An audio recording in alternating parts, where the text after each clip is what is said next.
السلام عليكم، مرحبا بكم في مطبخ رجاء السهل والبسيط. كنتمنى تكونوا بخير وعلى خير ان شاء الله، وكنعتذر منكم على الغياب ديالي الطويل. اليوم ان شاء الله غنشارك معكم واحد المعسله وهي بقلاوه تطوانيه. بسم الله على بركه الله. نعطيكم المقادير. عندي 500 غرام ديال اللوز مقشر ومقلي ومطحون، كنخليوه مرمل ما كنطحنوش بزاف. وعندي 100 غرام ديال سنيده الحبيبات ديالها تكون رقيقه. عندي 4 كاس صغير ديال الزيت المائده، و 80 غرام ديال الزبده سبيسيال مذوبه حتى كتولي على هذا اللون هذا. عندي 4 الحبات ديال المسكه مطحونه مع شويه ديال السكر ومعلقه صغيره ديال القرفه ونص معلقه صغيره ديال السمن وثلاثه المعالق كبار ديال المزهر من النوعيه الجيده. غناخذوا السمن غنذوبوه مع الزبده، تكون الزبده شويه دافيه، وغنزيدوا عليها الزيت. غناخدو اللوز وغنزيدو عليه سنيده،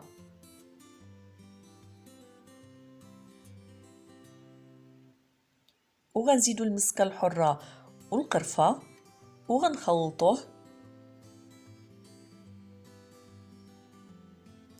من بعد غنزيدو 3 المعالق كبار ديال الخليط الزبده والسمن والزيت،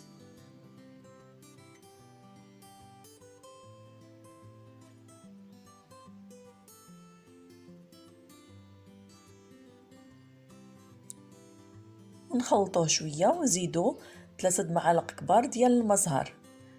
من بعد كنرملوه ما كنعجنوهش، كنرملوه وكناخدو الورقه ديالنا الجهه الرطبه هي اللي كنديروها من التحت، وكندهنوها بالخليط ديال الزبده والزيت والسمن.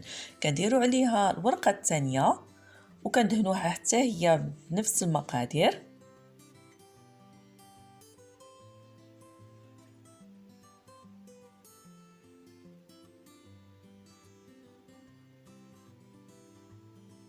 من بعد كناخذوا الخليط ديال اللوز كنديروا في كل ورقه فحال هكا، غنديروا 2 حفنات وكنبداو نطويو هكا من الجناب،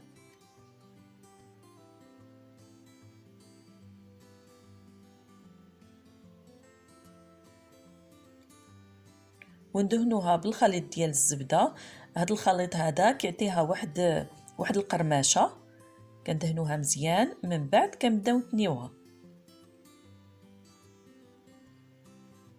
حنا كنتنيو حنا كنبركو عليها.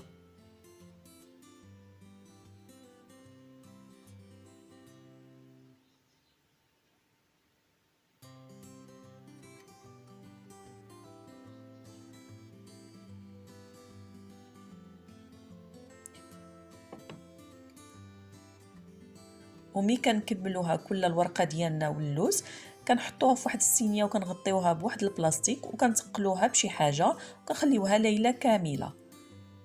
من بعد كناخدوها وكنقطعوها على هذا الشكل هذا وكنستفوها في واحد الصينيه وكنسخنوا الفران على درجه 180 وكنخليوها طيب. ما كنجهدوهلاش العافيه، الا جهدناها ما غتجيناش مقرمله.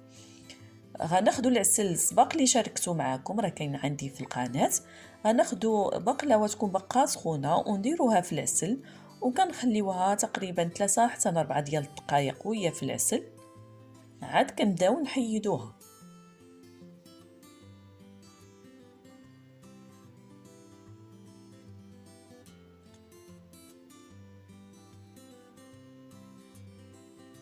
ملي كتجوز 3 ديال الدقائق كنحيدوها من العسل وكنديروها في واحد الكسكاس.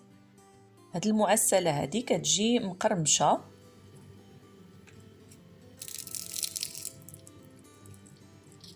البقلاوه التطوانيه هي معسله تقليديه قديمه كانوا كيديروها الناس في رمضان وباقي لحد الان كيديروها.